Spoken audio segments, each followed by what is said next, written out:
श्रावण हा शिवशंकराच्या उपासनेचा महिना. श्रावणातल्या सोमवारी शंकराला शिवामूठ वाहिली जाते. यामुळे घरात धनधान्याची वृद्धी होते.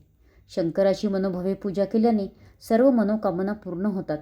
त्यामुळे सोमवारी शिवामूठ वाहिल्यानंतर शिवाचे ध्यान करावे, एक भुक्त करावे, एक वेळ जेवावे, महादेवाला 108 बेल वाहावा. बेल 108 मिळत नसेल तर अगदी 2 पानं वाहिली तरीही पूजेचं पुण्य प्राप्त होतं.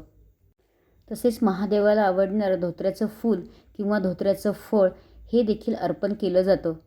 आरती करायची आणि ही आरती घरातील सर्वांनी घ्यायची आणि दिवसभर ओम नमः शिवाय किंवा श्री शिवाय नमस्तुभ्यम म्हणत दिवसभर जप करायचा आणि उपासना करायची.